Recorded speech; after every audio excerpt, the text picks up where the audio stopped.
Aê, começando mais um Performance Podcast, eu sou o Nutri João Pedro. E aí, galera, eu sou o treinador Gabriel. E hoje nós trouxemos uma convidada que, independente do peso, consegue derrubar qualquer um, né? Nós trouxemos a Alexia Castilhos, lutadora de atleta de judô. Então, por favor, Alexia, se apresenta um pouco para nós. Oi, boa tarde. Meu nome é Alexia Castilhos. Obrigada pelo convite, por estar participando desse podcast. E eu comecei judô com 4 anos e agora eu tenho 27, então eu já tô nessa luta há bastante tempo. Nossa, pô, bastante tempo mesmo, hein? E como é que foi, assim, tipo, tua descoberta com o judô? Tu já praticou outros? Porque isso é comum, né? Por exemplo, uma pessoa começando no karatê, ir pro judô, jiu-jitsu e tal. Tu tem essa mescla de lutas? Ou já foi direto pro judô desde criança? Não, quando eu tinha 4 anos eu iniciei no judô e eu não migrei pra nenhuma outra modalidade. Quando eu comecei a ficar um pouco mais velhinha, que a gente começou a entrar em outros esportes, como futsal, eu cheguei a fazer futebol, eu cheguei a fazer handebol, basquete, vôlei, fiz tudo, fiz natação, mas aí a minha mãe pirava de me levar para todos os lugares para eu treinar em tudo que é lugar, então ela mandou eu escolher um esporte para eu fazer. E aí, como no judô eu já tinha uma medalha que eu já tinha competido, eu escolhi o judô, então, ficar no judô. Aí, claro, depois mais pra frente, pra gente se especializar bem no judô, na parte do chão, a gente começa a fazer um pouco de jiu-jitsu, começa a entender as outras áreas, mas eu nunca fui, assim, pra karatê, nada disso. Uhum. É mais esse de contato mesmo que tu ficou, né? Sim, e, por exemplo, mais esporte. Foi muito no teu início lá, quando tu era mais criança, foi tipo muita influência dos teus pais? Ou tu viu assim, tipo, na TV e quis experimentar? Nada, eu tava brincando no prédio com uma amiga, assim, que fazia judô, que ela já era mais velha que eu. Só que aí ela disse, agora eu tenho que parar de brincar porque eu preciso treinar judô. Aí eu falei assim, treinar judô, 4 anos de idade, nem sabia o que era isso. Aí ela disse assim, vai comigo assistir. Aí eu fui com ela, assisti a aulinha dela, e nisso o professor perguntou se eu fiquei interessada, se eu queria fazer uma aula experimental e tal. Aí ele disse, pede lá pra tua mãe. Só que na época, eu disse, ok, vou pedir. Aí eu cheguei pra mãe, pedi. Aí a gente começou assim, e aí eu lembro que pro meu pai era algo difícil de pedir, assim. Aí depois eu disse pra ele que eu queria fazer judô, porque era uma menina, né, com 4 anos de idade. Aí ele super apoiou e depois eu descobri que ele também já tinha feito judô quando ele era mais novo, chegou até a faixa amarela só, mas... Legal. Você já teve um contato. Sim, pô, que legal. E hoje na tua família só tu que faz, assim, esporte de luta? Sim, só eu. Meu irmão tentou fazer algumas aulas, não gostou, foi pro vôlei, agora ele é jornalista. Pois é, então, tipo, nós te encontramos ali pelo Instagram da Dux, né? Que tu é patrocinada pela Dux. E se não me engano, o seu namorado, seu noivo ali, seu esposo também é atleta, né? Sim, o meu noivo é atleta de judô também, a gente se conheceu no judô. Ele foi pra Olimpíada agora de 2021 em Tóquio. Que legal. Pô, legal. E como é que foi assim, tipo, desde criancinha tu já ficou nas competições ou foi mais, tipo, adolescente, fase adulta que tu se dedicou mais a essa parte competitiva? Nada, desde criancinha, 4 anos de idade eu já estava competindo. Não tinha nem classe ainda para eu competir, porque as competições começam acho que a partir de 7 anos. Aí não tinha classe, eu tinha que subir até 7 anos de idade. E não tinha nem meninas competindo na época direito, então eu competia com meninos. Também tinha que subir classe de peso, que não existia. Mas desde nova, assim, eu fui competindo, meus professores também incentivaram isso. E eu comecei mesmo a focar no judô e ver que era um esporte que eu gostaria de seguir pro resto da vida, quando eu tinha mais ou menos 11 anos, que eu fui para um campeonato brasileiro, e eu ganhei esse campeonato brasileiro. Ele era até sub-13. E isso ele já te levava a competir em campeonatos internacionais, tipo Pan-Americano. Só que na época ainda a categoria de base tu precisa pagar para ir, e infelizmente a gente não tinha condições de ir. Mas era algo que eu via assim que já dava bolsa atleta, já dava outros tipos de incentivo, então eu comecei a ver que o judô era um esporte que eu queria fazer pro resto da vida. E essa foi tua primeira medalha? Não foi. A primeira foi a primeira que você comentou antes? A primeira foi com 4, 5 anos. Caramba! Tá, mas assim que você entrou, os treinadores ali já te incentivaram pra parte competitiva ou foi meio que uma vontade sua, assim, de ver alguma coisa e ter vontade de competir? Eu acredito que foi dos treinadores que começaram a me incentivar para as competições, porque com 4 anos eu acho que a gente não tem noção nenhuma, né? Pois é. Que existe competição, que existe competitividade. Então eu acredito que os treinadores chegaram para meus pais, conversaram com eles, eu só me lembro de estar lá praticando, fazendo a luta lá no ginásio. Eu não me lembro como que foi esse trâmite antes. Então, tipo, todas essas lutas, modalidades que tem o kimono, né? Eu vejo que tem muito essa coisa voltada pra disciplina. Eu acho fantástico, assim, principalmente na fase mais de criança, iniciando ali a pré-adolescência, isso muda muito. Eu fiz karatê, o Shotokan, por uns 2 anos só, foi bem pouco, mas, tipo, mudou toda a minha vida. E eu lembro que tinha kata, no judô tem kata, que é tipo os movimentos parados, assim. Tem kata. Tu faz individual e faz em dupla também o kata, que são golpes assim que tu faz bem paradinho, bem certinho. Mas eu não sou muito ligada nessa área, não. Eu sou mais da luta mesmo. Mais ali da porrada, digamos assim. E tu tá em qual faixa? Eu sou faixa preta Nidan, que são 2 graus, assim. 2 graus. E tem quantos, assim, no judô? Existem 6, e a partir do 7 tu vira coral. Aham. Pô, que bacana. E, tipo, eu lembro que no karatê era a cada 6 meses as faixas normais, né, antes da preta. E aí da preta em diante demorava, era um espaçamento um pouco maior. No judô é assim também, tipo, a cada 1 ano, a cada 2, 3 anos. No judô tu tem uma certa idade pra trocar, assim, tipo, eu comecei muito nova, eu comecei com 4 anos. Então, era difícil já me pularem pra faixa cinza, pra eu passar e tal. Então, tu tem que ficar alguns anos naquela faixa até tu conseguir completar certa idade, porque tem certas competições que o limite tem a cor da faixa ali de limite para competir. Tipo, o brasileiro sênior, por exemplo, tu só pode começar a competir com faixa roxa. Então, quem é mais novo, menos experiente, não consegue competir, porque não tem a faixa ainda adequada. Então, como eu comecei muito nova, eu demorei bastante. Eu lembro que eu fiquei, acho que uns 4 anos na faixa marrom, se eu não me engano, antes de passar para preta. E aí, existem vários critérios para te passar para preta. Tu tem que trabalhar com a Federação Gaúcha, tu tem que fazer vários cursos de kata, inclusive. Só que eu lembro também que eu passei por merecimento. Eu lembro que eu ia competir em 2012. Eu fui convocada para uma competição internacional pela CBJ, né, que é a Confederação Brasileira, só para a faixa marrom, e para essa competição só pode faixa preta. Então eu lembro que a minha federação me passou por mérito para a faixa preta. Então eu fiquei ali, e depois não existe um tempo certo para te passar para Nidan, Sandan, tu fica ali até morrer na faixa preta. Eu passei para Nidan porque por mérito também, porque eu, se não me engano, foi pro Mundial, não me lembro qual foi o mérito, mas eu lembro que foi por mérito. Então a maioria do pessoal, assim, que é faixa preta, eles começam a ganhar mais faixas pretas por mérito. O pessoal que vai para a Olimpíada, o pessoal que vai para o Mundial, o pessoal das competições. Agora, atualmente, eles têm feito faixas com pontas diferentes, porque as crianças elas têm entrado mais novas ainda.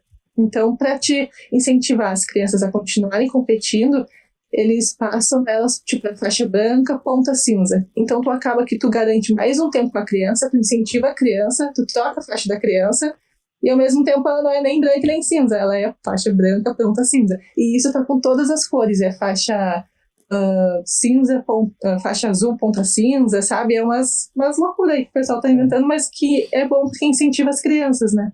Então, uma sensação de progresso para elas, né? Porque que nem tu falou ali, tu ficou 4 anos numa faixa, pô, parece que tu tá sempre na mesma. Se bem que não é bem assim, né? Tipo, na realidade, porque que nem tu falou ali, da faixa preta pro Nidan, né? Eu acho que em nível técnico não deve... A gente sempre tá refinando a técnica, mas em teoria, nível técnico não deve mudar muito, né? Do Nidan pro Sandan e tudo mais. Não, quando tu é faixa preta já não tem muita mudança, assim. Faixa marrom também tu já começa a estudar bastante para passar pra preta, então tu já tem um nível e um conhecimento bem avançado. Mas ali na preta também a gente não faz tanta questão também de ficar evoluindo nesse tipo de questão, sabe? Porque o nosso meio ali mesmo é alto rendimento, é porrada, é luta e deu. Tipo, a ideia da evolução é a competição, né? Não necessariamente a faixa. Isso, não é o nosso objetivo como atleta, mas claro que tem os atletas de kata, por exemplo, que o objetivo deles é sim passar por graus. Sim, e tem mundial de kata? Tipo, tem. Tu... Tem? Tem sim. Tem mundial, tem pan-americano. Não tem Olimpíada, que a Olimpíada também é algo bem escasso, assim, mas tem bastante competições, sim. O Brasil, inclusive, é uma das potências, se eu não me engano. Mas eu não sou muito focada, assim, nessa parte, não conheço muito. Sim, e, por exemplo, no Brasil, assim, como tu está há bastante tempo, tu vê que tem bastante acessibilidade, assim, para todo mundo poder fazer judô a partir de movimentos públicos mesmo, ou é mais restrito a aulas particulares? Eu lembro, a gente já entrevistou alguns ginastas aqui, treinadores e tudo mais, e tinha o Clube Pinheiros, né, Gabi, que é bem famoso bem em forte, São né? Paulo. Pinheiros e Osasco. E tudo, de Osasco e tal. E nas lutas é assim também, tem essa... Ainda assim, o Clube Pinheiros acaba, a nível nacional, acaba sendo um pouco escasso ainda, né? Porque, a princípio, só ele é um dos poucos, né, que tem. No judô é assim também? Ou tem mais acessibilidade? Não, Pela tua não. experiência? O judô, pela minha experiência, não é uma modalidade de fácil acesso, porque além de ter que ter uma estrutura, tem que ter um tatame para tu conseguir treinar, tem que ter kimono para tu conseguir treinar, tem que ter parceiros, e também tem que ter um professor qualificado. Então não é tipo, por exemplo, uma aula de futebol, por exemplo, onde a criança já nasce com uma bola do pé e ela consegue fazer sozinha os movimentos ali do futebol, sabe? O judô já é bem complicado nesse quesito, e também porque não tem em todos os colégios, não é algo feito na educação física das modalidades, não é incentivada nesse nível. Eu sei que tem algumas escolinhas que tem judô, mas também é bem escasso o número de pessoas, então acaba que fica bem para clubes botar o judô. E isso acaba também que encarece o clube, né? Porque tu tem que pagar uma mensalidade, tu tem que... É bem caro, assim. Eu lembro que no começo era bem difícil de eu conseguir manter todas as aulas, porque a gente não tinha condições de conseguir pagar todos os meses. E porque é um esporte caro, o kimono é um utensílio caro. Viajar para as viagens, que a maioria dos brasileiros, competições, era para cima lá no Nordeste. Então, para quem sai aqui do Sul, é caro. Então, acho que o judô não é um esporte muito praticado, não é mais praticado por causa disso. Eu sei que é um dos esportes mais praticados do Brasil, mas poderia ser mais se tivesse mais políticas de acesso, mais centros, né, mais projetos, mas é complicado mesmo. Na minha cidade, acho que aqui em Balneário Camboriú também é mais... Se tu quer fazer judô, se tu quer fazer qualquer luta, tu tem que ir num CT, numa empresa, assim, né, no CT lá, que tem o judô, daí tu paga mensalidade e tudo mais, mas não tem algo público, né, digamos. Exatamente. E de onde tu é exatamente? Eu sou de Porto Alegre, do Clube da Porto Sojipa. Alegre. Ah, legal, pô, bacana. E, assim, como é que foi, hoje em dia tu chegou a ter, digamos, 2 empregos nessa tua vida de atleta, ou desde quando tu viu teu potencial ali pra crescer no esporte, tu conseguiu focar toda essa energia direto no esporte? Então, graças a Deus, desde muito nova eu consegui já medalhar em competições importantes que me levaram a ganhar o Bolsa Atleta. Então, eu consegui me manter no esporte, sendo minha fonte de renda principal, por causa desses incentivos do governo. E que, tipo, é bem importante, assim, para nos manter na modalidade, porque senão eu teria que realmente fazer essa escolha entre sair do esporte ou deixar ele em segundo plano para fazer uma profissão, para me formar numa profissão que me rendesse dinheiro, né? Então, desde muito nova, acho que desde os 13 anos ali eu ganho Bolsa Atleta, e isso é algo que incentiva muito o atleta, porque quem é a criança que com 13 anos está ganhando R$2.000, R$1.800 por mês? Então, se manteve ali, e com esses títulos, com esse incentivo, a gente consegue competir níveis maiores, e cada vez que tu compete em níveis maiores, o teu Bolsa Atleta também pode aumentar. Por exemplo, no Campeonato Pan-Americano, tu consegue receber até R$2.500, R$3.000. Então, é bastante, é muito bom, assim, para uma criança isso. E depois disso, em 2015, eu comecei a fazer formação para entrar no Exército, que o Exército também ele cria um apoio, que é o PAR, que é um programa de apoio a atletas de alto rendimento, onde tu é inserido no Exército como sargento, e tu também consegue receber como sargento. Então, isso, além de tu conseguir competir pelo Exército, que é super importante pra gente. A gente também ganha essa ajuda financeira, consegue nos manter mais ainda no esporte, né? Mais ainda no alto rendimento. E tu tem funções específicas no exército? Tu tem, tipo, beleza, tu recebe a bolsa e tal, compete, ou digamos que a tua função no exército é competir, é ser uma atleta? Sim, competir é ser atleta, porque eles nos levam para competições a níveis mundial militar. Então, tipo, existe esse incentivo, esse programa para todos os atletas de todos os países.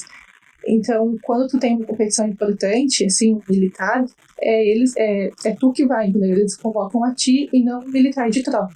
Porque mesmo que eles saibam fazer judô, porque tem esse incentivo lá dentro, nós que somos do alto rendimento do judô, estamos mais preparados para esse tipo de competição. Então, a gente tem esse objetivo de competir pelo exército, além também de incentivar esse esporte dentro da prática da tropa. Entendi. Pô, que bacana.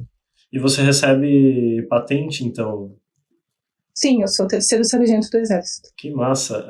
E você chega a participar, por exemplo, de alguma aula de judô lá dentro, ajudar a galera a fazer os movimentos, alguma coisa assim? Sim. Sempre que possível, eles nos convocam e a gente vai lá, a gente ajuda, a gente ensina, porque existe o judô, né, na instituição, então a gente consegue levar esse judô para eles e isso é muito importante, porque eles acabam que se sentem mais motivados e inspirados a praticar isso, né? Porque mesmo que não seja o objetivo principal, é importante ter um esporte lá dentro, e isso tem de todas as modalidades.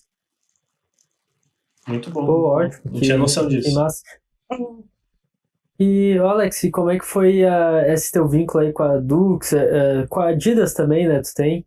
Porque, por exemplo, algo que a gente até tava conversando em off ali, eu e o Gabi esses dias, que eu acho muito massa que a Dux, ela patrocina atletas de diversas modalidades. Isso, pra mim, tipo, me brilha os olhos, sabe? Ver porque também não é comum, né? Hoje em dia, muito dos patrocínios é só pros marombeiros e tal, que não vejo como errado, mas é diferente.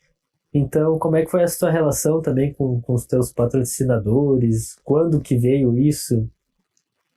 Então, a minha cunhada, ela tem uma empresa de assessoria, né? Então, ela que conversa diretamente com esse pessoal.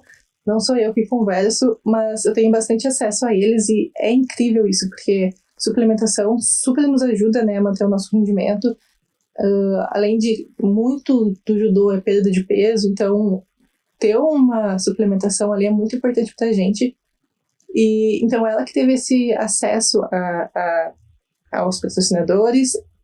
E não é só eu, o Eric, que é meu namorado, outros atletas também, que ela tá ali, que ela tá conversando, que ela ajuda a assessorar. Então, é mega importante, tipo a Adidas, por exemplo. A Adidas é um baita parceiro nosso, porque a gente precisa ter judoguis na medida das competições internacionais.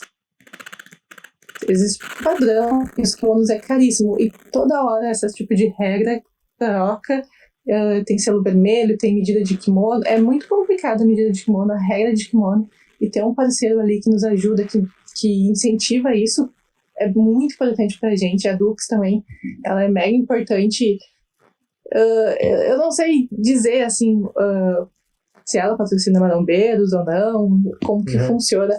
Mas sei que o judô, assim, é bem incentivado por ela e é mega, mega, mega importante pra gente isso. Sim, pô, que massa. São dois parceiros gigantes aí que tu tem, né? Sim, são dois parceiros gigantes. E qual é a tua categoria exatamente de peso e tudo mais? Eu sou até 63 quilos. E teu peso atual, só pra eu ter uma ideia de... 66, 67, quando eu tô meio gordinha. Daí chega a ser tranquilo, né? Pra te perder ali 3 quilos de desidratação e tal, tu já tá bem acostumado com isso.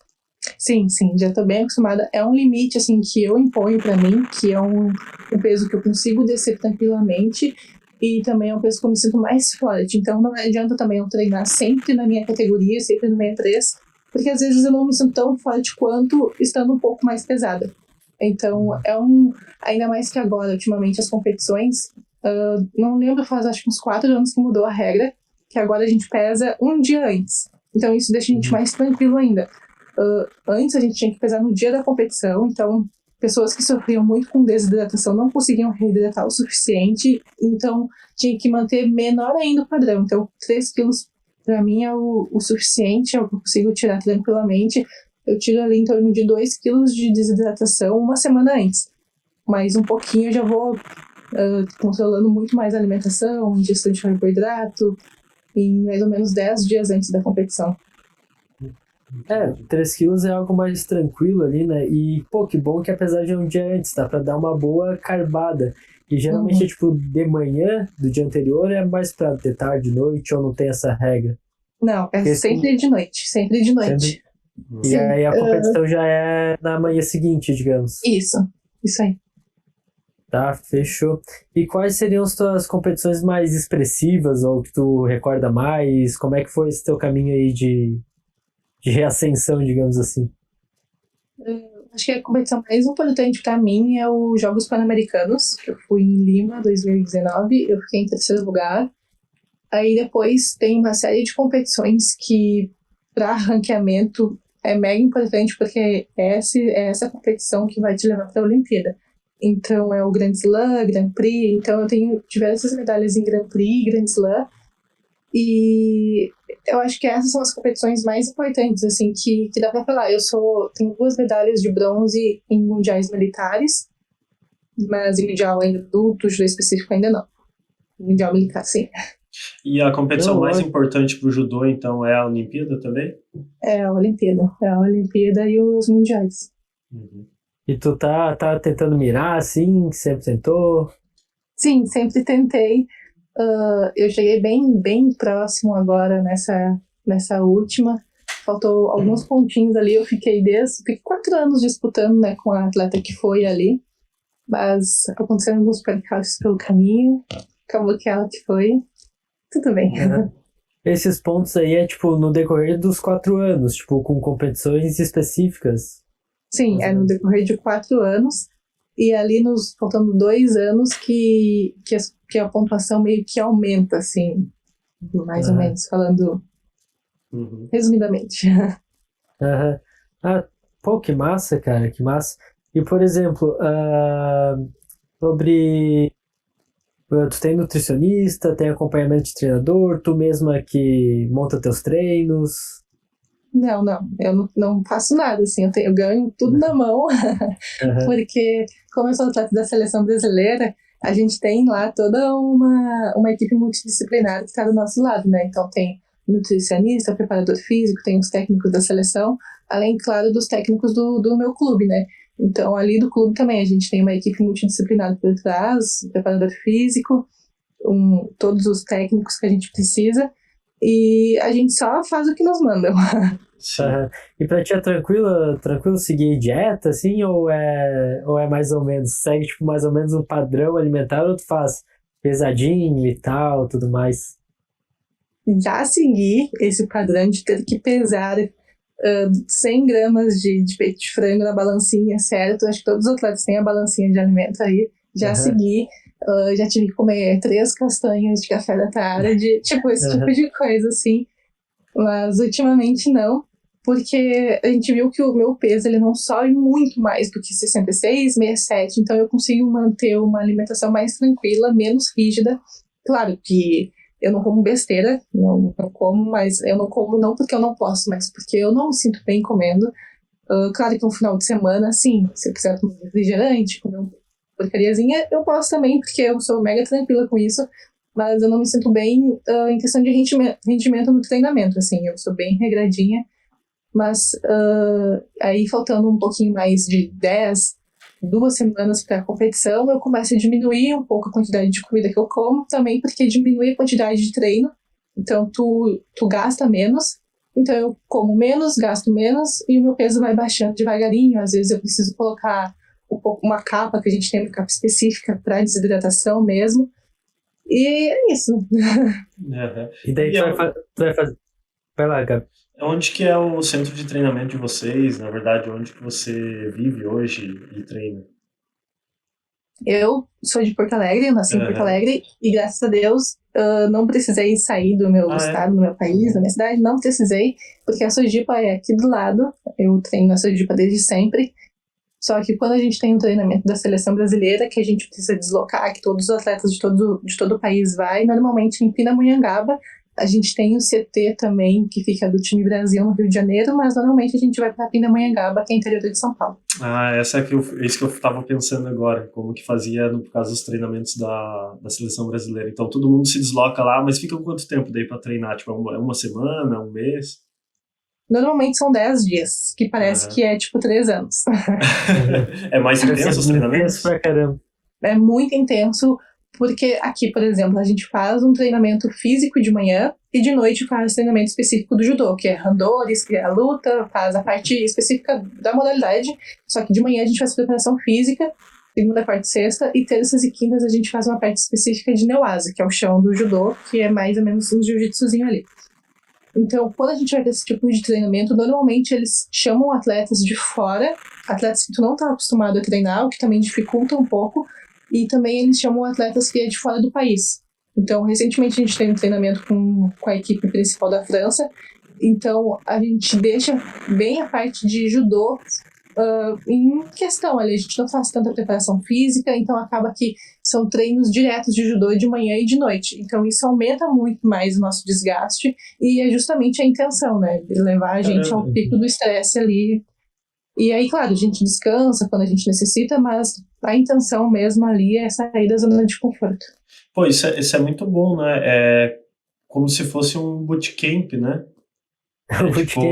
É mais ou menos isso. É você ter a possibilidade de treinar com os outros atletas que você vai chegar a competir, né? Nas competições importantes. Isso. Mas você não fica limitada a só treinar sozinha ou com os atletas ali da equipe e chegar lá na competição e ver descobrir a pessoa na hora, digamos assim, né?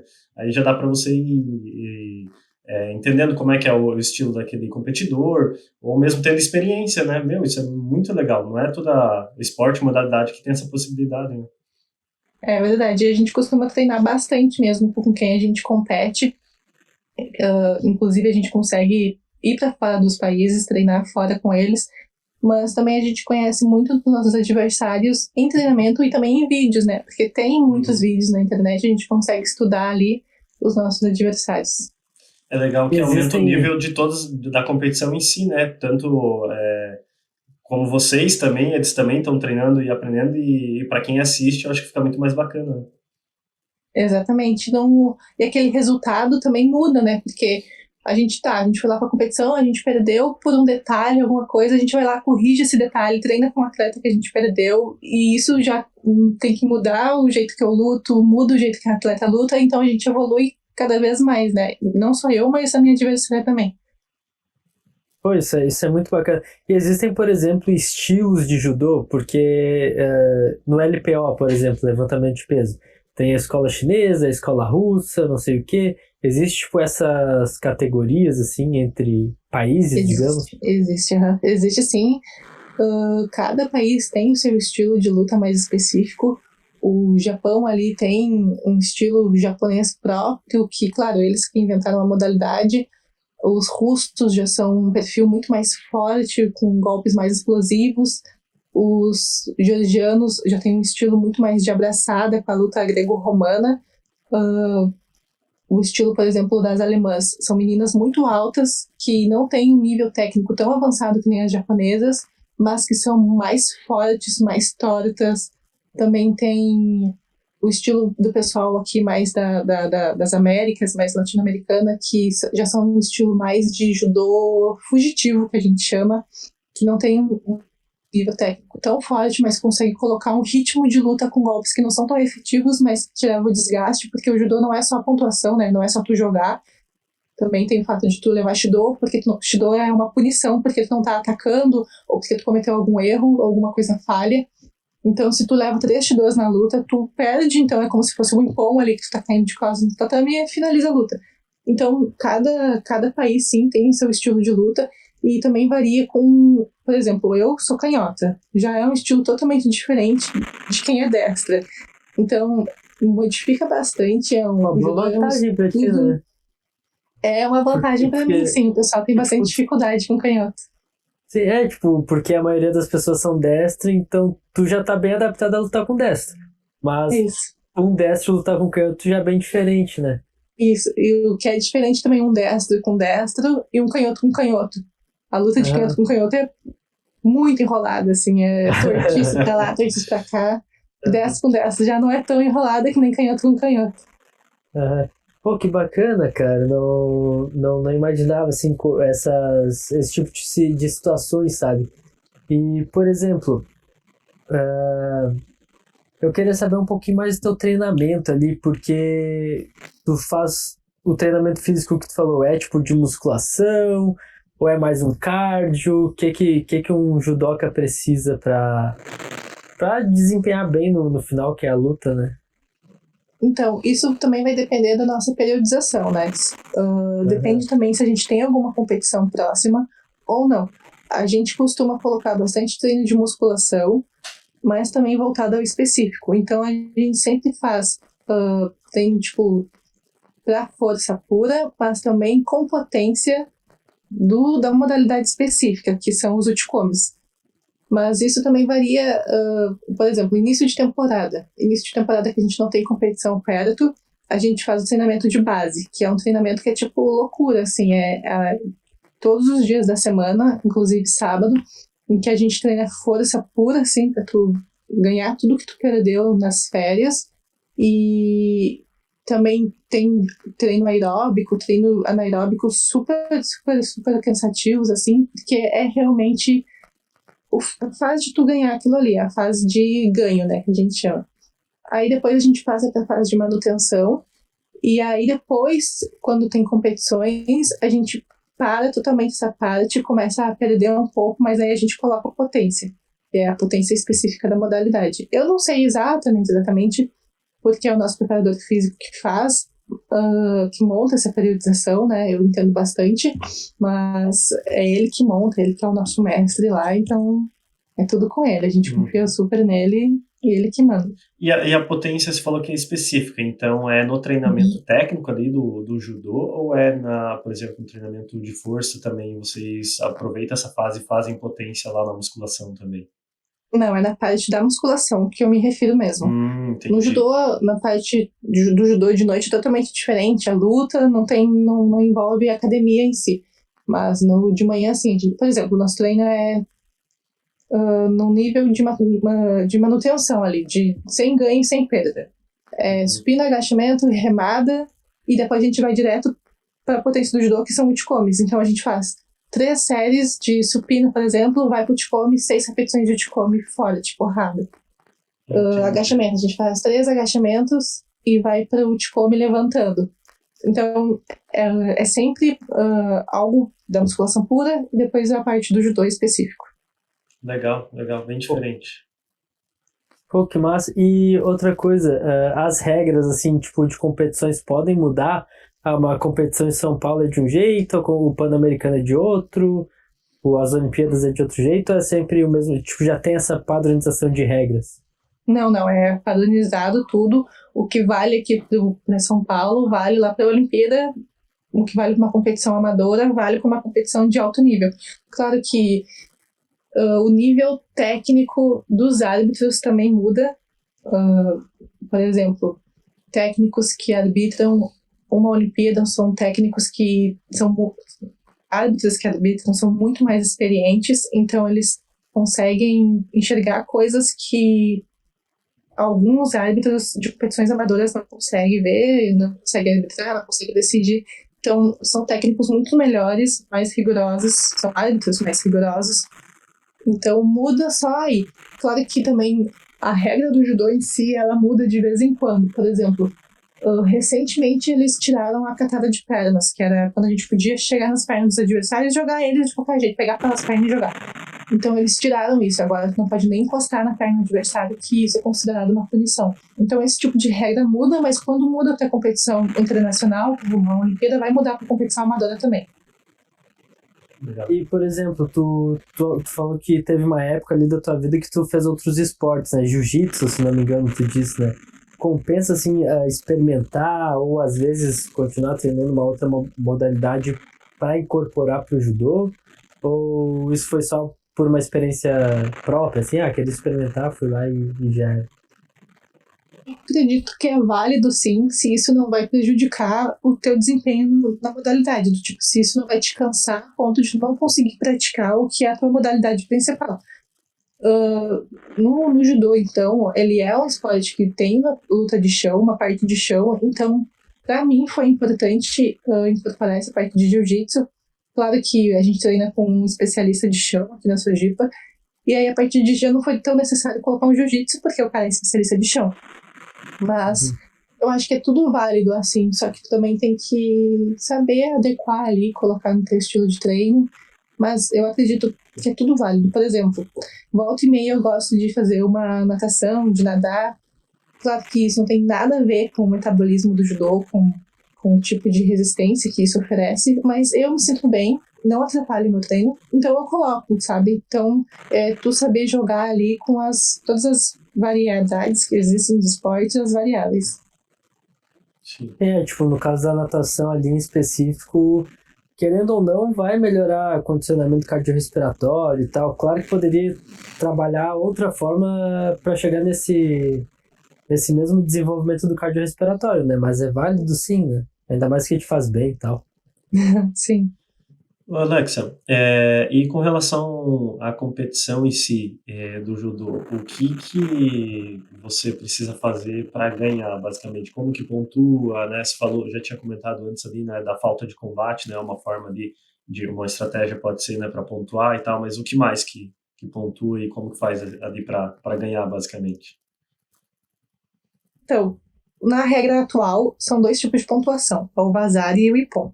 O Vazari a gente consegue obter jogando o adversário... Tipo assim, o Ippon ele é o golpe perfeito, é o que acaba a luta. Tu consegue botar o teu adversário totalmente de costas no tatame, depois de fazer o golpe, claro. Só que tu também consegue obter o Ippon em finalizações do chão, estrangulando o adversário, fazendo uma chave de braço, ou imobilizando o adversário por 20 segundos no tatame, de costas, né? Tu imobiliza ele.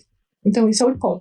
Tudo que não é Ippon é meio que Vazari. Se tu imobiliza o adversário de 5 a 10 segundos, 5 a 15 segundos, é um Vazari. Se não for 20 segundos, é um Vazari.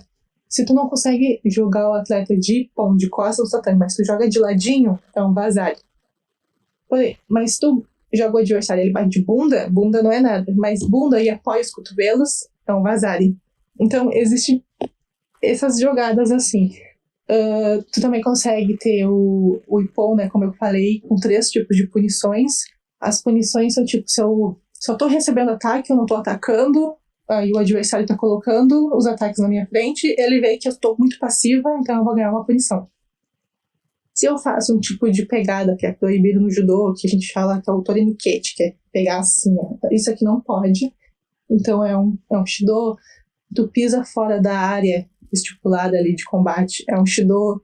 Então é esse tipo de regra assim que existe, mas tem muita coisa também que nem a gente sabe ainda direito, que muda toda hora, ou que vale para alguns, não vale para outros, sabe? Existe isso também no judô. O Ippon, ele é como se fosse tipo um nocaute, então. Você aplicou o Ippon, encerrou a luta, ganhou. Isso, e o Vazari é semelhante ou precisa fazer mais de um Vazari para ganhar? Isso, são 2 Vazaris. 2 Vazaris é o que consideram o Ippon. Entendi. Na regra atual. Já teve uma vez que a regra era tantos Vazaris tu quisesse, tu conseguisse aplicar no adversário, e aí não contava assim como 2, mas já teve essa regra. Já teve a regra do Yuko, do Koka. O Koka era 5 pontos, por exemplo, era quando tu caía de bunda. O Yuko era quando tu caía de lado, que agora eles passaram para Vazari. Então, o judô ele tá em constante modificação também nas regras, para quem tá assistindo consiga entender e se adequar melhor. E sobre as pegadas ali que você falou e tal, no kimono, né? Como que é isso? Tem uma pegada específica, então? Não pode pegar de qualquer jeito? Não pode pegar. Ou porque se tu pega também de qualquer jeito, a tua pegada não vai ser forte o suficiente e o adversário vai conseguir arrancar. Tipo, eu digo que eu sou canhota porque eu costumo colocar a minha mão esquerda na gola do adversário, enquanto a minha mão direita fica na manga. E a mesma coisa acontece com a minha perna. Minha perna de ataque, a esquerda dela fica na frente, e a minha perna de base, a direita, ela fica atrás. Então a minha postura já é meio de ladinho, assim. A mesma coisa com quem é destro. Quem é destro pega na gola de direita. Então, qual foi a tua pergunta? Das pegadas mesmo.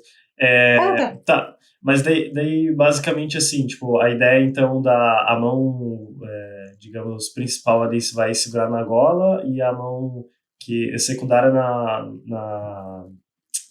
no braço ali, né? Tipo isso. Tá. É tipo isso. Aí cabe ao adversário evitar que a gente consiga segurar no kimono, porque se a gente consegue segurar no kimono, a gente consegue aplicar o golpe e, consequentemente, a gente pode jogar o adversário. Então, existe muito bloqueio de pegadas. Por exemplo, tu não pode segurar na mão do adversário e impedir que ele pegue seu Shido, isso é uma punição. Entendi.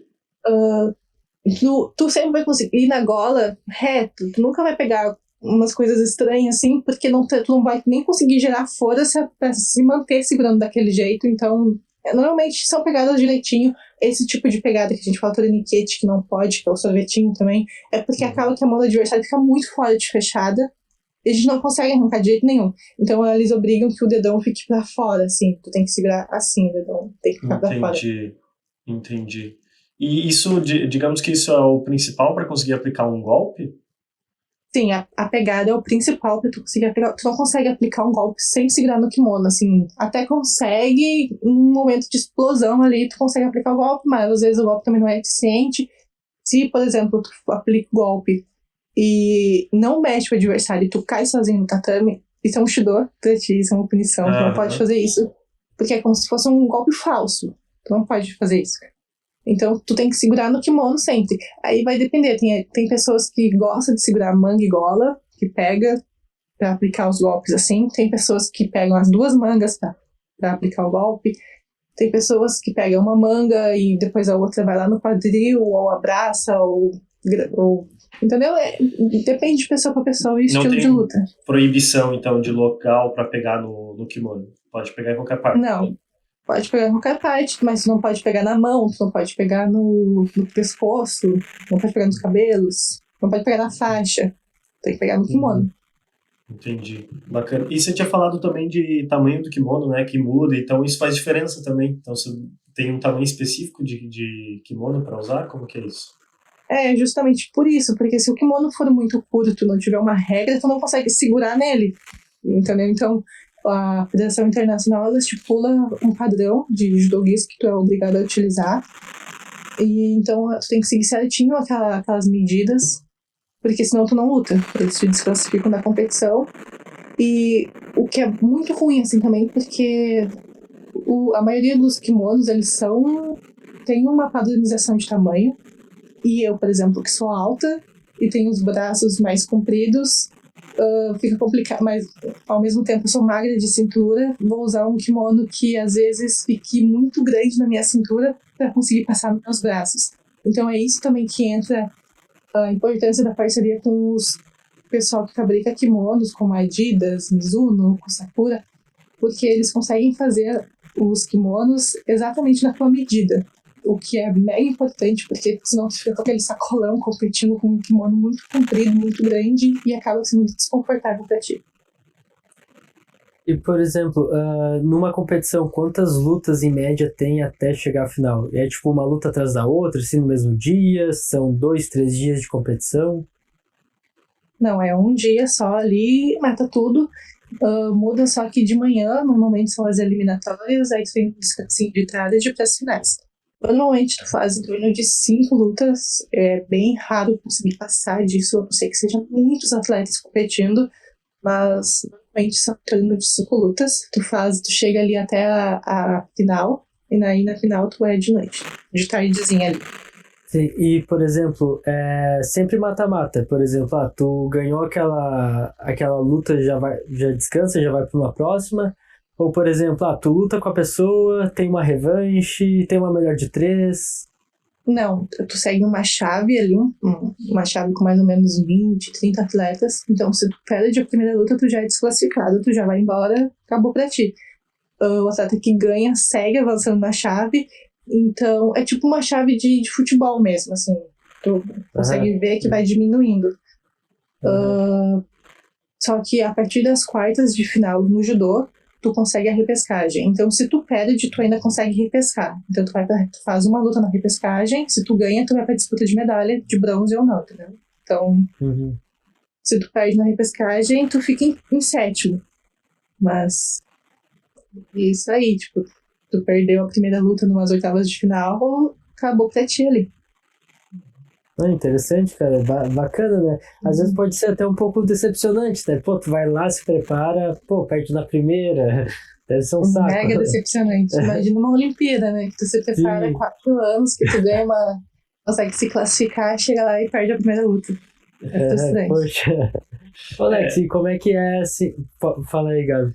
Não, eu ia só comentar aqui, tipo, pensando assim, em Olimpíada especificadamente, é triste, mas ao mesmo tempo, pô, você chegou na Olimpíada, você está entre os melhores atletas do mundo. Então, tem os dois lados, né?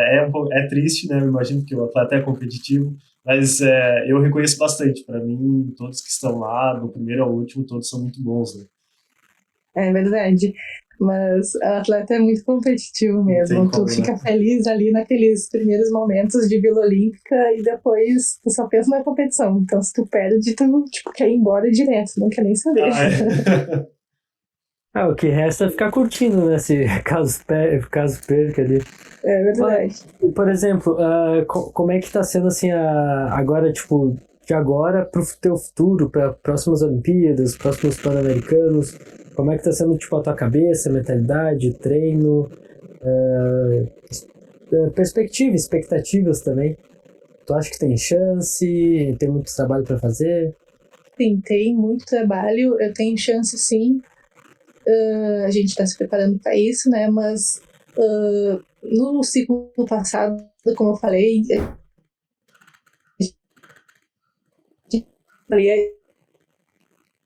pra gente, a gente ficou muito pirado, a gente não sabia que momento as competições iriam voltar, a gente tentou se manter treinando ali, não conseguiu, porque estava tudo isolado, a gente não podia ir pro clube, não podia fazer nada, então a gente tinha que treinar em casa e isso nos deixava com um nível de ansiedade muito ruim, assim. Então eu tô tentando para essa próxima Olimpíada não focar na Olimpíada em si, porque ainda falta bastante tempo, né, não tanto, mas falta.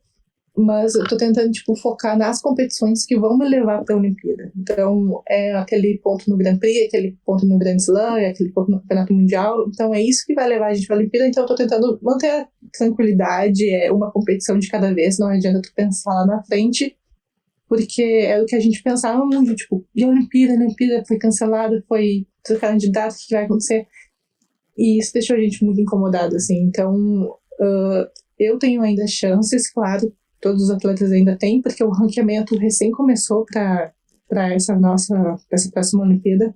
Então é manter a calma, continuar trabalhando, é o objetivo de todo atleta, mas também não dá para colocar a carroça na frente dos bois, né? Tem que ir devagarinho ali. Qual que é a tua próxima competição importante agora?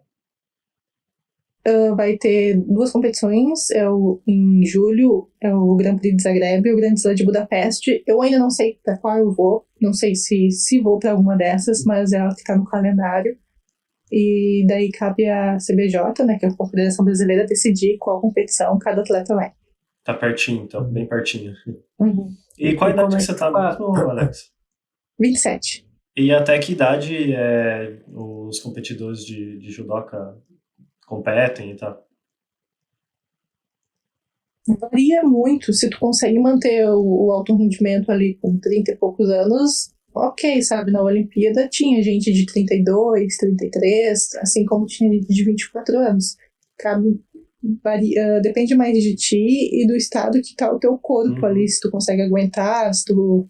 Sabe, a federação em si, ela não impõe um limite de idade, é de ti, assim, se tu consegue obter resultados com 33, 34 anos, tu continua competindo. Legal. Tu ainda se sente bem pra competir por mais uns anos. Sim.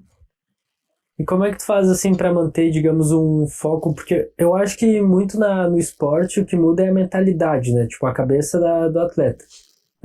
Como tu falou, pra manter a calma e tal. E como é que tu faz pra conseguir manter essa tua calma? Tá sempre disposta mentalmente para treinar no dia a dia, para fazer várias competições?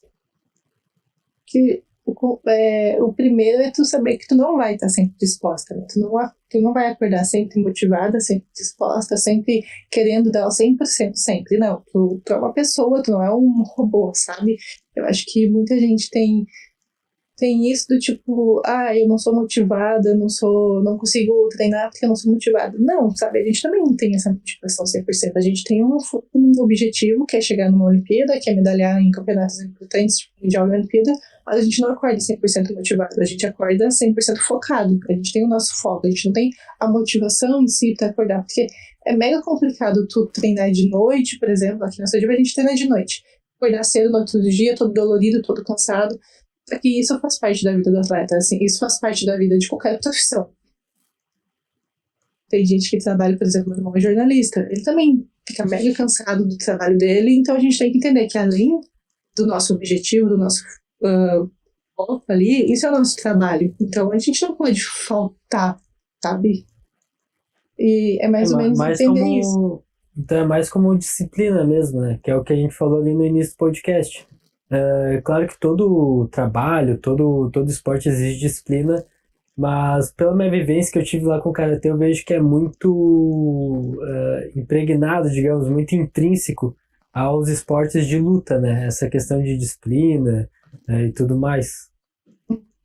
É disciplina mesmo. Eu não sei como funciona, né, nas outras modalidades, mas pra gente é disciplina o tempo todo, tu tá dolorido, tá cansado, e mesmo assim tu não recuar, tu continuar, porque todo mundo tá cansado, né? Não é só a gente. Sim, perfeito. Gabi, tem mais alguma pergunta pra Alexia? Eu acho que é isso. É isso aí, perfeito. Alexia, brigadão por ter aceitado o convite, viu? O recado foi dado, deu pra ter uma boa noção Base, de né? uma boa base de como é a tua vivência aí no esporte e tudo mais. Isso, me surgiu uma dúvida agora. Quantas competições tu tem feito, tipo, anualmente? É uma a cada mês, uma a cada 2 meses? Só pra... Normalmente é uma bem importante a cada mês. Tem meses, assim, que são mais de uma, tem meses que não tem nenhuma, mas normalmente é uma competição bem importante por mês. É bastante, e geralmente espalhado pelo mundo, assim, digamos. Isso. E tu vai fazer a aclimatação, assim, por exemplo, ir lá pro lugar da competição 10 dias antes, coisas assim, ou tu chega, tipo, quase em cima do dia da competição? Em competições importantes, que a gente diz mega importante, que é o Mundial e a Olimpíada, existe uma aclimatação, sim. A gente vai em torno de 2 semanas antes pro local, ou se não pro local, algum lugar perto, porque judô é complicado em outros países porque muda a questão de fuso horário, né? Então a gente precisa adaptar todo o nosso corpo a acordar de madrugada para conseguir treinar. Então a gente costuma ir em competições mundiais e olímpicas bem antes, assim, umas 2 semanas antes, para conseguir essa adaptação. Perfeito. Alex, acho que é isso aí, muito obrigado. Qual é o teu Instagram pra gente deixar aqui embaixo na descrição também, o pessoal poder te encontrar, te seguir? É Alexia Castilhos, todas as minhas redes é Alexia Castilhos, bem facilzinho, bem simples. Fechou, é isso aí. Perfeito, Muito obrigado. Muito obrigada pelo convite. Fechou.